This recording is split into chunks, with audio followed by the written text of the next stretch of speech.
अस्सलाम वालेकुम, कैसे हैं आप सब। तो आज हम बात करने लगे हैं एक्सरसाइज 5C के क्वेश्चन नंबर 14 की। मेरे पास ये बुक 1 है जिसको हम D1 भी बोलते हैं और उसका ये चैप्टर नंबर 5 है जिसकी एक्सरसाइज 5C का क्वेश्चन नंबर 14 आपको यहाँ सामने लिखा हुआ नज़र आ रहा है।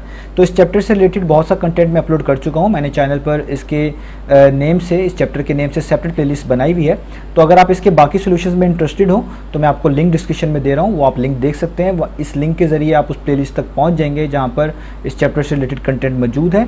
जो अब तक मैं अपलोड कर चुका हूं या इन फ्यूचर अपलोड करूंगा वो भी आपको इसी प्लेलिस्ट में मिलेगा जिसका लिंक मैंने डिस्क्रिप्शन में दे दिया है। तो आइए स्टार्ट करते हैं क्वेश्चन नंबर 14 को। हम इसकी स्टेटमेंट रीड करेंगे और उसके बाद हम इसके सोल्यूशन की तरफ बढ़ेंगे।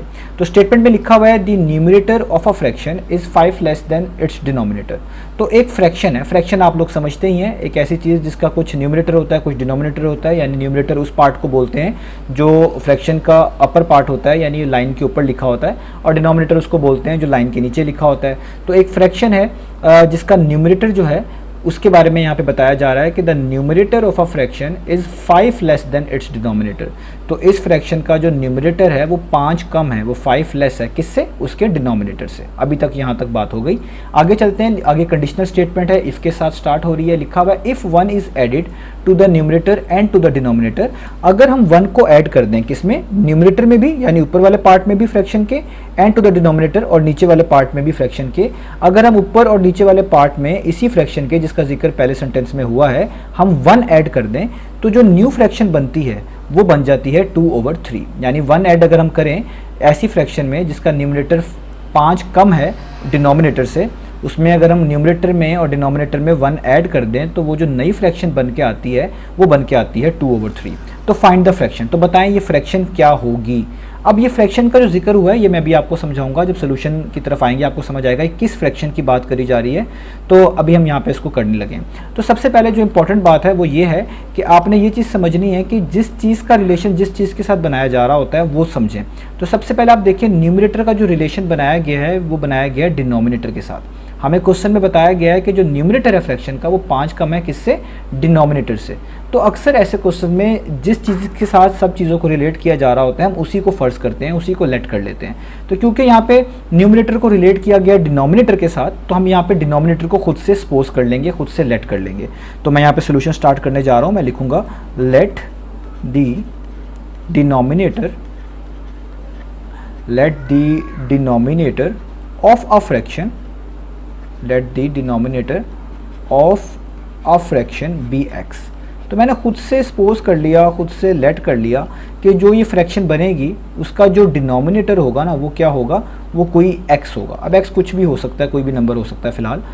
अब जब हमने डिनोमिनेटर को खुद से फर्ज कर लिया वो x है उस फ्रैक्शन का, तो हमें न्यूमरेटर के बारे में तो ऑटोमेटिकली पता चल जाएगा क्योंकि क्वेश्चन में कहा गया था पहले सेंटेंस में कि जो न्यूमरेटर है वो 5 कम है, वो 5 लेस है। किससे? डिनोमिनेटर से। तो इसका मतलब न्यूमरेटर हमें आराम से पता चल सकता है, हम यहाँ पे लिख लेंगे। तो इसका मतलब ये हुआ कि जो न्यूमरेटर होगा ऑफ अ फ्रैक्शन, इसी फ्रैक्शन का जो न्यूमरेटर होगा वो कितना होगा? वो इस डिनोमिनेटर में से 5 कम कर दें यानी x में से 5 कम कर दें यानी x - 5। तो ये चीज़ें हमें क्वेश्चन से ही पता चल गई। हमने डिनोमिनेटर को खुद से लेट किया x, तो न्यूमरेटर उन्होंने कहा हुआ था इससे 5 कम है तो हमने यहाँ पे x में से 5 कम कर दिया यानी 5 लेस कर दिए। तो अब फ्रैक्शन क्या बनी? अब हम फ्रैक्शन को लिख सकते हैं क्योंकि हमारे पास न्यूमरेटर भी है और डिनोमिनेटर भी है।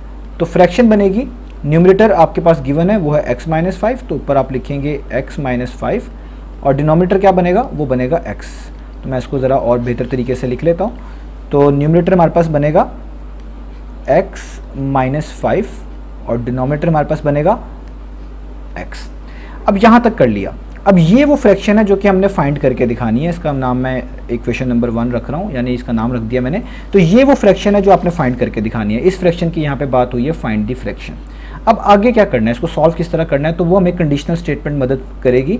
ये जो इफ़ से आगे स्टार्ट हो रही है। तो लिखा हुआ if 1 is added to the numerator and to the denominator. वो कह रहे हैं आप इसी फ्रैक्शन में 1 भी ऐड कर दें न्यूमरेटर में भी और डिनोमिनेटर में भी। तो आइए कर देते हैं। हम लिखते हैं x - 5, ये इसका न्यूमरेटर था, इसमें हम 1 ऐड कर देते हैं और यही 1 उन्होंने कहा आप डिनोमिनेटर में भी ऐड कर दें। तो नीचे x है तो उसमें भी हम क्या ऐड कर देते हैं? 1। तो वो कह रहे हैं जो न्यू फ्रैक्शन बनेगी इस 2/3। इसका मतलब है ये फ्रैक्शन अब इक्वल आएगी 2/3 के।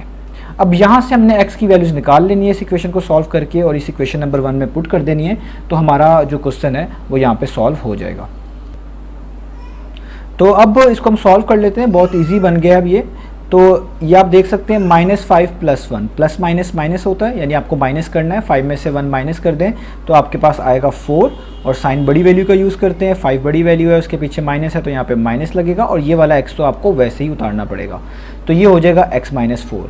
यहाँ पे हम लाइन डालेंगे, इसके नीचे x + 1 लिखा हुआ है और यहाँ पे आपके पास 2/3 लिखा हुआ है। अब जस्ट हमने क्रॉस मल्टीप्लाई करवाना है इनको, जब भी आपके पास दो फ्रैक्शंस इक्वलिटी के साइन के दोनों तरफ हों इस तरीके से, तो आप इस वाली चीज़ को इधर मल्टीप्लाई करवा देते हैं इन दोनों के साथ, और इस वाली चीज़ को इधर मल्टीप्लाई कर देते हैं इस वाले नंबर के साथ। तो अब हम इसको करने लगे हैं, तो इसका मतलब होगा कि आपको 3 को मल्टीप्लाई करवाना पड़ेगा x - 4 के साथ। तो ये ब्रैकेट से मैंने लिख दिया है बाहर 3, इसका मतलब यही है 3 इससे मल्टीप्लाई होगा, और 2 को मल्टीप्लाई करना पड़ेगा x + 1 के साथ, तो हम यहाँ पे लिखेंगे 2 × x + 1। अब इसको सॉल्व कर लेते हैं। ये ब्रैकेट्स में x - 4 है और उसके बाहर 3 है, इसका मतलब है 3 सबसे मल्टीप्लाई होगा, तो पहले 3x से मल्टीप्लाई होगा, तो 3x टाइम्स हो जाता है 3x माइनस का साइन। अब 3 4 टाइम्स मल्टीप्लाई होगा, 3 4 टाइम्स होता है 12, तो यहाँ पे आ जाएगा 12। इसी तरीके से यहाँ पे 2 पहले x से मल्टीप्लाई होगा तो 2x टाइम्स हो जाएगा 2x, और 2 1 से भी मल्टीप्लाई होगा तो 2 1 टाइम्स हो जाएगा 2। अब हम x वाली चीज़ों को, यानी x वाली जो टर्म्स हैं इनको सेपरेट कर लेते हैं और बाकी टर्म्स को सेपरेट कर लेते हैं। तो आपने बड़ा ध्यान से देखना है, ये 3x यहीं पे रहेगा, ये जो प्लस 2x है, पॉजिटिव 2x है, इसको मैं इक्वेशन के लेफ्ट साइड पे लेके आऊँगा तो ये -2x हो जाएगा, और वहाँ पे +2 वैसे का वैसे ही रहेगा, और ये जो -12 है इसको इक्वेशन के इस तरफ ले आऊँगा तो ये यहाँ के हो जाएगा +12।